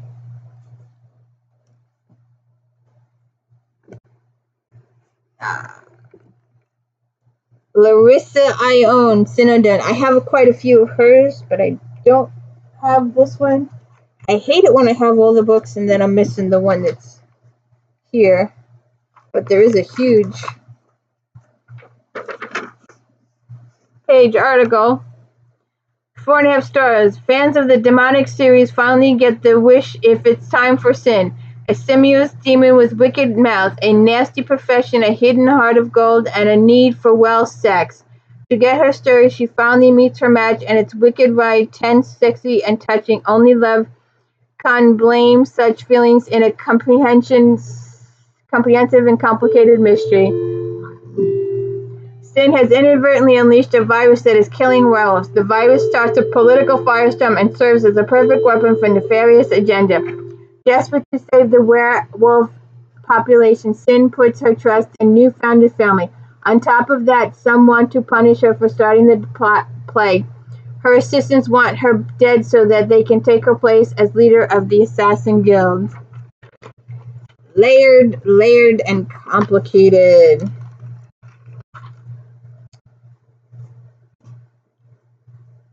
Born to Bite. Now, remember, we were just talking about the Argonautes. Go back and watch all my videos on these. This got 4 stars. This new Argonaut novel includes an excellent mystery as well as the delightful and sizzling romance interwoven with a bit of humor. S.A. Diogenes is sent to Armand Argonaut's farm to investigate the deaths of his lightweight and 2 wives he had after her. Armand is told Eshe needs a safe place to stay because someone is out to get her. It's all a lie, so Eshe can infiltrate and get close to Armand, and you'll see my video on it. It's really, really good. I've enjoyed the Argonautes immensely, and that's Nicholas's Arch. That starts Nicholas's Arch, so I have to get into that. Hellfire. Saw them here.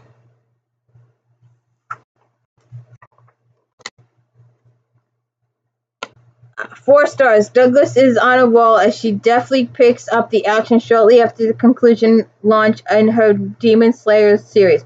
Demon Fire. The focus shifts to exile Lurian Alton and the intriguing human, Jenny Jones. Douglas brings back a nice balance of action, emotion, and backstory to this terrific adventure, and she has lots of sex too.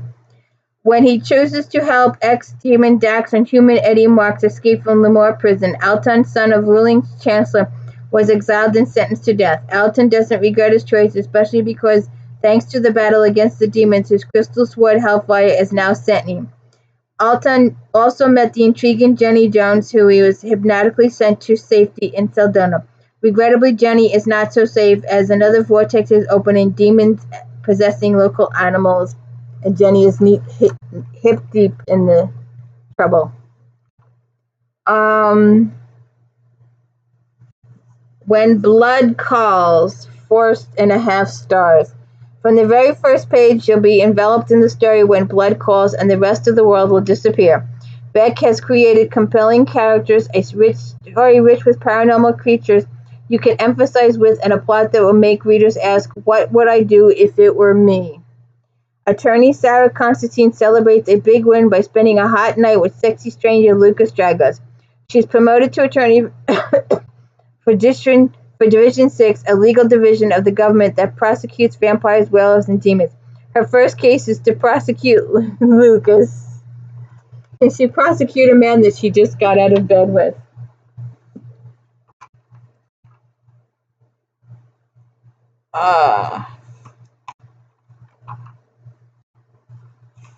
Is this in here? No. Why do I have this? Did I miss a mystery?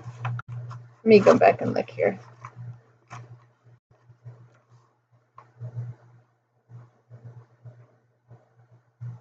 No.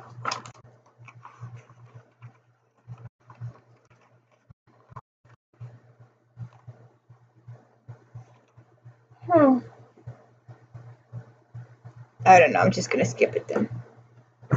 Okay. Let's get back to our paranormal. And primal instincts. What the heck? I do have. Okay.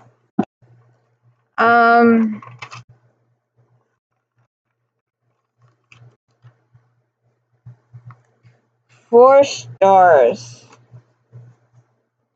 It's a collusion of the passionate and powerful as the Sizemore finally gives previous secondary characters Flair Renard and Tobias Strahan their tale.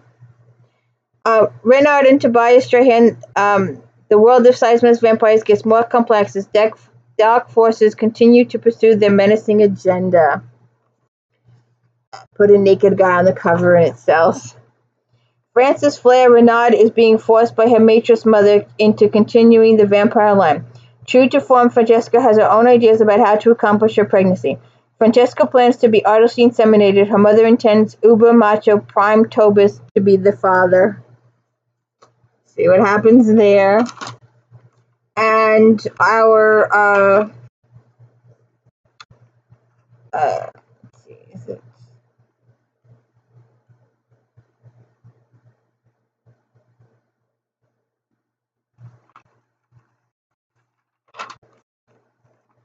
Cross Your Heart.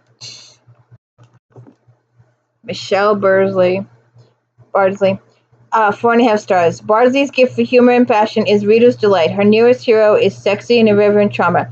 Just was intended to shake up the set her ways heroine. If you're in need of a mood elevator, this is just what the doctor ordered.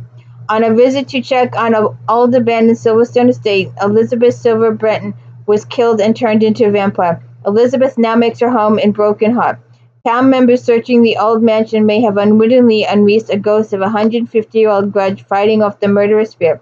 Elizabeth is rescued by all-too-sexy were-jagger Tez Jones. Tez is more than happy to lend his skills to help Elizabeth solve the old mystery before it turns deadly.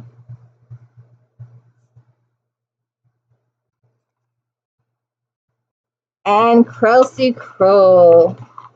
We talked about her earlier.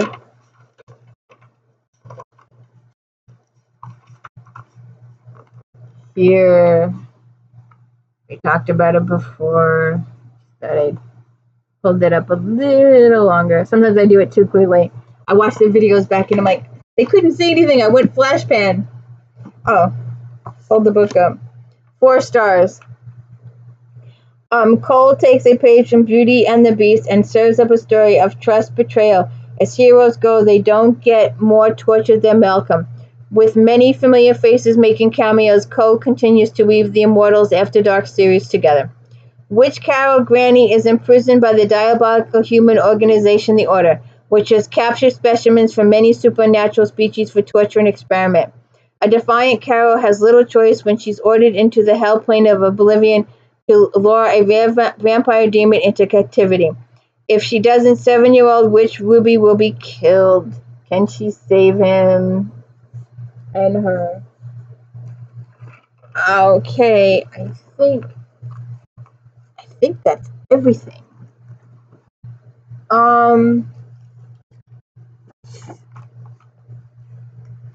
Alright, let's do The Last Dragon. G.A. Aiken. Right there.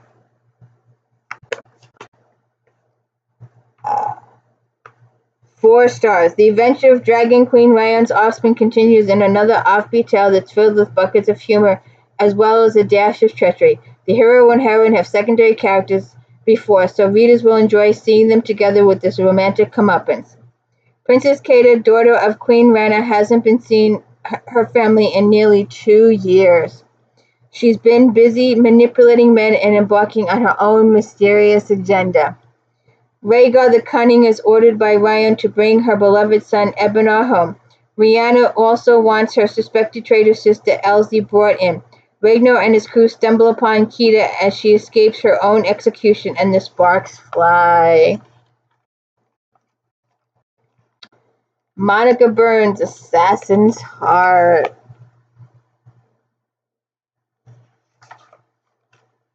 Four stars. Book 2 of the Order of Scary series features 2 stark first lovers. Burns' vivid description adds to the menace and action in this tightly woven novel.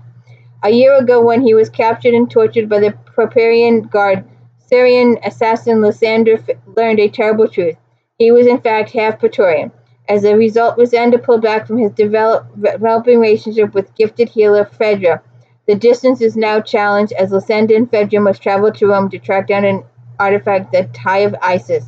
Strangely, both of them are dreaming of ancient Rome and the tragically doomed couple Maximus and Cassiopeia.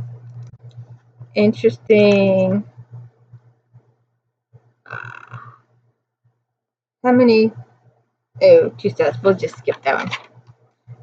Okay.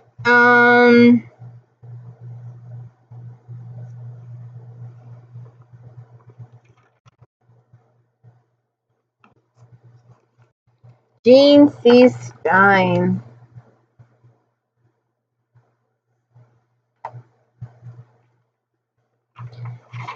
Four and a half stars. From the beginning chapter of this terrific series, Stein has sent her gutsy heroine on an uncharted journey filled with danger and bitter betrayal. A key element of this series has been the question, is Anna Strong the chosen one, and what exactly does that mean? Is this pivotal but emotionally brutally book, skillful Stein reveals some critical answers and delivers some devastating blows. With the first anniversary of her becoming a vampire rapidly approaching, Anna would just as soon forget the date. However, that's not quite possible, as according to legend, if she is the chosen one, her identity will be revealed soon. When Anna and her boyfriend Lance visit Palm Springs, she is brought face to face with a true evil in the form of Julian Underwood. Lance's maker, Underwood, has plans for Anna, and he will do whatever is necessary to bring them to fruition. Oops. I don't like that.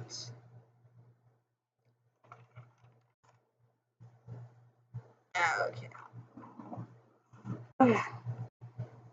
Sarah Mayberry, 4.5 stars. Harlequin Blaze.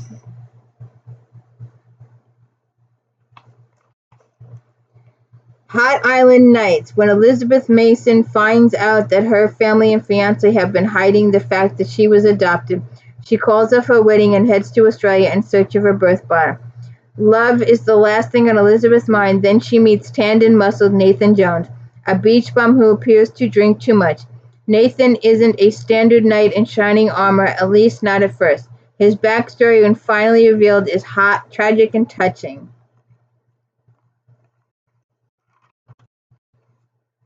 Renegade Angel, Kendra Lee Castle.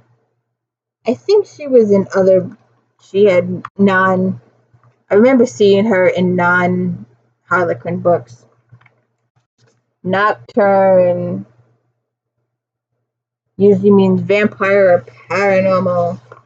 Let's see what it says. Having been run out of hell, fallen angel Rum, destroyer of dignities and robber of kings, is sent to Earth to protect half-angel, half-human Ember Riddick and stop her from opening a gate to hell and letting the demons out. Ember, the daughter of fallen angel Mana, looks to Ryam for protection, but they soon learn that Ember is more capable of taking care of herself. Ryam just has to keep her hidden from her father until the angel Uriel seals a weakness in the earth. Okay? Oh, I got it.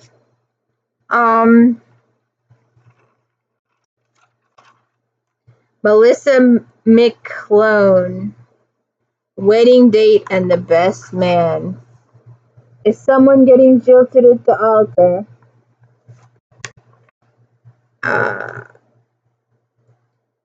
4 stars. Jane Cavag's engagement ended with revelation of her fiancé's infidelity.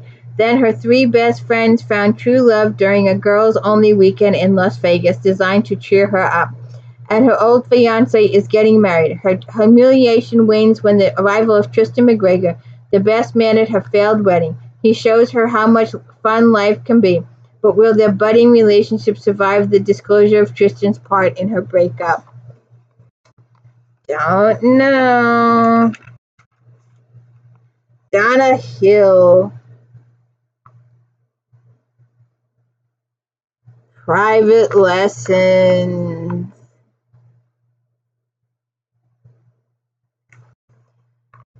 When Naomi Clark meets Bryce Lawrence on a Caribbean vacation, she reluctantly lets go of her inhibitions.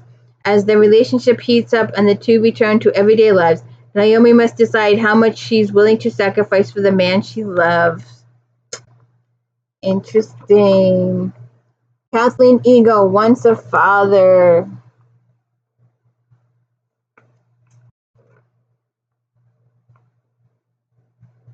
Sergeant, I've got 4.5 stars.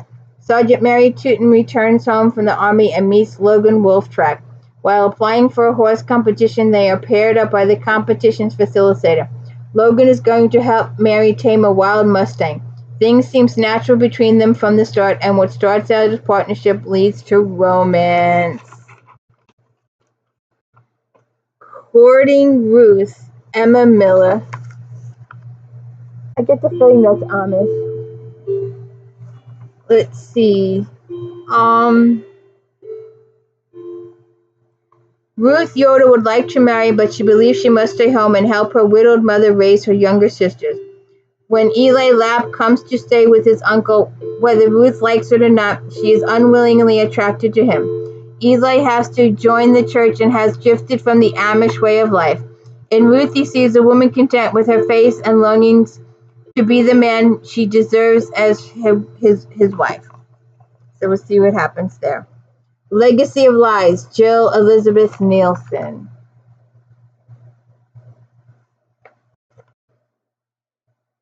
Four and a half stars. After Nicole Matson's husband died, she moved to Arlington, Minnesota to help her grandmother run her fabric store. When she discovers the remains of a baby buried in the backyard, it's speculated that it could be the body of a kidnapped 50 years ago. Police Chief Rick Hendrick investigates and covers a number of secrets of which could implicate her grandmother. Shall we do a nasty one? Sexy Beast 9. Rona Harper. It's an anthology with Crystal Jordan, Lisa Renee Jones. 3 hot stories about heroes who are 50% big cats and 100% alpha males. Jury travels to India in search of Mohan, a white rare tiger. Mohan vaguely remembers being human but knows Jury for his might. In Jordan's story, Rihanna has survived weeks of torture at the hands of a madman only to emerge as a between shifter. Jones rounds out the collection with a chilling tale of love and betrayal. Joey Hill, only 2 stars. We'll leave it at that. Corralled, Lorelei James. Think it's impossible to combine extremely erotic and sweet. Not if James is writing. Corralled is titillating to say the least, and best definitely read in private. There's Menage a Trois cowboy story. Okay. So, did you find an author in here? As we come to the end of our magazine and the annual book conventions. Remember how they used to have sci-fi conventions? They used to have book conventions. Lord, we must have done a whole bunch of books. I'll put it in the title. But maybe you found an author in historicals or mystery or romance or suspense or inspirational or sci-fi or paranormal or Harlequin that you're going to check out later. Let me know if you're still here. This has been I didn't expect to go 2 hours, but we went 2 hours. I hope we covered all your authors. I hope you found somebody new to watch. Please don't forget to check out If Then on Fridays. My daily book reviews. We're doing J.R. Ward right now and James Patterson's Alex Cross series and Victoria Thompson's Gaslight series with Sarah Brent and Frank Malloy. So thank you so much for tuning in. Have a good day.